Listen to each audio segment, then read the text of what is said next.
तो आप सब जानते ही कि हमारे मुल्क में ये SIR का जो इशू आया है, इससे पहले भी 2016 में नोटबंदी का इशू आया था। फिर उसके बाद 2019 में फिर UCC, CAA, NRC का इशू आया। वक्फा बवक्फा कोई ना कोई इशू हमारे मुल्क के लोगों के सामने आ रहे हैं। अब आया है SIR का इशू आया है लोगों के सामने। इसका जो मौजूदा हुकूमत है, उनका मकसद है SIR से क्या जानना चाहते हैं, क्या करना चाहते हैं। उसका मकसद है कि जो वोटर्स हैं जो मिसयूज़ कर रहे हैं, मतलब एक जगह में रहकर अगर यहाँ से शिफ्ट होकर दूसरी जगह गए नहीं, दौड़ गए, यहाँ भी वोट है वहाँ भी मिसयूज़ फ्रॉड वोटरों को डिलीट करने का मकसद है। ये हमारा कहना नहीं है, ये मौजूदा हुकूमत वालों का कहना है। लेकिन जब जहाँ बिहार में जब वहाँ की वोटर लिस्ट खंगाली गई तो वहाँ पर 60 पर 8 लाख वोट डिलीट किए गए। जब सुप्रीम कोर्ट ने ऑर्डर किया जितने वोट डिलीट किए गए हैं वो पब्लिकली इशू किया जाए। जब पब्लिकली इशू किया तो मालूम पड़ा कि 60 लाख वोट डिलीटेड वोटेड में दिखाया, ये रीज़न बताया कि 60 लाख वोट इंतकाल कर गए, मर गए हैं, लेकिन वो लोग जिंदा हैं।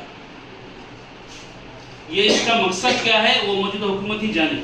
लेकिन हमें क्या करना है, अब फिलहाल जो डिलीट का मसला आया है वोटर लिस्ट में, सबसे पहले हम बिहार में रहते हैं, 60 को 8 लाख वोट डिलीट हुए हैं, और राजस्थान में 40 को 2 लाख डिलीट हुए हैं, और बंगाल में 60 को 9 लाख वोट डिलीट हुए हैं, और गुजरात में 70 को 3 लाख वोट डिलीट हुए हैं, और यूपी में अभी चल रहा है मामला।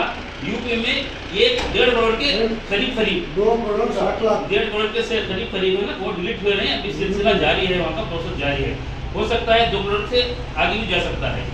लेकिन इसके बहुत खतरनाक मामला है, हम लोगों के सामने बहुत बड़ा इश्यू है, इसलिए कि ये इशू जो है अब ये फर्स्ट फेज चल रहा है। सेकेंड फेज में अब हमारे 3 स्टेट हैं, आंध्रा, महाराष्ट्र, कर्नाटक में अनाउंस हो सकता है। और फिलहाल तो ऑलरेडी क्या है कि 12 स्टेट में 3 टेरिटोरी छोड़कर 9 स्टेट में ऑलरेडी ये प्रोसेस चल रहा है, 90% हो चुका है। इंशाल्लाह अब यहाँ भी इसका अनाउंस डेट होगा। इसलिए वो सर 1955 सिटीजनशिप एक्ट के तहत 1955 एक्ट के तहत जो 1857 से पहले और 1950 के दरमियान जो पैदा हुए हैं वो सिटीजन्स कहलाते हैं, उनको कोई मसला नहीं है। 1950 से 1987 से 1950 के दरमियान जो पैदा हुए हैं वो सिटीजनशिप कहा जाता है 1955 एक्ट के तहत। उनको कोई मसला नहीं, कोई एक डॉक्यूमेंट दिखाए कोई मसला नहीं हो सकता है। मसला यह है कि जो 87 के बाद पैदा हुए, 87 के बाद और 2024 के अंदर जो पैदा हैं उनका मसला है, और दूसरा 2024 के बाद जो पैदा हुए उनका जो मसला है। ये चार कैटेगरी में तकसीम किया गया है। सबसे पहली कैटेगरी है 2002, 2003, 2004 की लिस्ट में जिनका नाम है, अगर जिनका नाम है वो चाहिए कि अपने नाम के साथ अपने पेरेंट्स के नाम से जोड़ ले। अगर वो 2002, 2003, 2004 की लिस्ट में नाम है, समझो नाम है, तो आप उसमें एक डॉक्यूमेंट देकर क्या जोड़ना है, हाँ ये मेरे वालिद हैं, मैं इनका बेटा हूँ, ये लिंक जोड़ना है।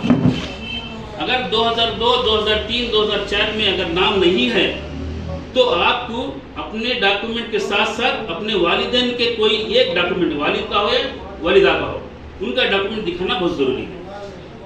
अब इसमें 4 कैटेगरी में तकसीम किया गया है। सबसे पहले कैटेगरी है जिसका नाम 2002, 2003, 2004 में मौजूद है, वो क्या करें, अपना डॉक्यूमेंट दिखा के अपने वालिदैन का नाम से लिंक करें। पहले जिस तरह बताया था ना, मेरे वो वालिद हैं, मैं इनका बेटा हूँ, बस इतना लिंक बताना है। और दूसरी कैटेगरी वो है 2002 में जिनका नाम नहीं है, दूसरी कैटेगरी 2002 में जिनका नाम नहीं है, उनको चाहिए कि अपने डॉक्यूमेंट के साथ साथ अपने वालिदैन में किसी एक का, या वालिद का हो या वालिदा का हो, एक डॉक्यूमेंट के साथ उसमें बीएलओ के साथ मिलकर उनकी हिमायत से कोऑपरेट करके अपना नाम जोड़ लें। तीसरी कैटेगरी क्या है, 1980 को 7 और 2024 के बीच में जो पैदा हुए हैं, जिनका जन्म हुआ है, उनको चाहिए कि अपने डॉक्यूमेंट के साथ साथ अपने वालिद का या वालिदा का उनको डॉक्यूमेंट दिखाना होगा। अपने डॉक्यूमेंट के साथ साथ अपने पेरेंट्स में किसी एक का डॉक्यूमेंट दिखाना होगा। और 2024 के बाद जो पैदा हुए हैं, जिनका जन्म हुआ है 2024 के बाद, उनको चाहिए कि अपने डॉक्यूमेंट के साथ दोनों पेरेंट्स के दोनों नाम, दोनों डॉक्यूमेंट दिखाना होगा। ये करने पर पहले तीसरी कैटेगरी में क्या था, सिर्फ वालिदा पेरेंट्स में एक डॉक्यूमेंट दिखाना चाहिए था, लेकिन फोर्थ कैटेगरी में अपने डॉक्यूमेंट के साथ साथ अपने पेरेंट्स में दोनों के डॉक्यूमेंट दिखाना होगा। ये क्या है, मकसद क्या है कि तो ये जो एनआरसी था ना, एनआरसी का दूसरा चेहरा, पहले क्या था, सिर्फ ये इंटेंसिव रिवीजन था। इसके एक वर्ड और जोड़ा गया है, सेंटेंस, स्पेशल इंटेंसिव रिवीजन, एक वर्ड जोड़ा गया है। वो इंटेंसिव, पहले इंटेंसिव रिवीजन हर साल होता था, वो हर बार इलेक्शन से पहले लिस्ट जो तैयार होती है, इंटेंसिव रिवीजन हर हुकूमत में होता था।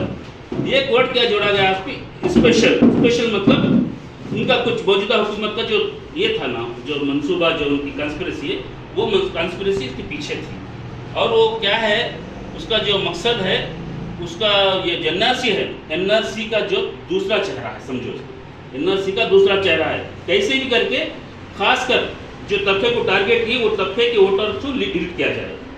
समझे, आपको नाम लेना नहीं चाहिए, लेकिन जिस तबके को टारगेट कर रहे हैं, उस तबके के वोटर्स को डिलीट किया, कैसे भी डिलीट किया जाए। अब जिस तरह आपने बताया, आपको बंगाल में 60 लाख वोट डिलीट किए गए, जब पूछे गए क्यों डिलीट किए गए, नहीं इंतकाल हो गए, लिस्ट में रह गए तो लोग जिंदा हैं। तो इसके पीछे बहुत बड़ी कुछ कहानी है, लेकिन हम उसके अंदर जाना नहीं चाहते। लेकिन हम चाहिए कि जो भी हमारे जो बताए गए हैं, उस तरीके से हम जो भी बीएलओ होते हैं, हमारे इलाके के बीएलओ जो ब्लॉक ऑफिसर होते हैं, उनसे राबिता करके मिल के हमारा जो भी लिस्ट है, अगर उसका एड्रेस भी है, वो अगर कोई टीचर वगैरह बोले तो आप तो बता देंगे, और मोबाइल में भी डाउनलोड कर सकते हैं उसको ना, तो आपकी पूरी लिस्ट आ जाएगी। स्टेट मारेंगे, स्टेट के बाद डिस्ट्रिक्ट से हमारा अपनी लिस्ट में आ जाएगा। लिस्ट में अगर नाम है तो बीएलओ से मिलकर हमारा कोई डॉक्यूमेंट देकर वो नाम से जोड़ लें। अगर 2024 का मसला ऐसा है तो वो बिल्कुल अपने डॉक्यूमेंट के साथ साथ अपने वालिदैन में दोनों के डॉक्यूमेंट सबमिट करना होगा।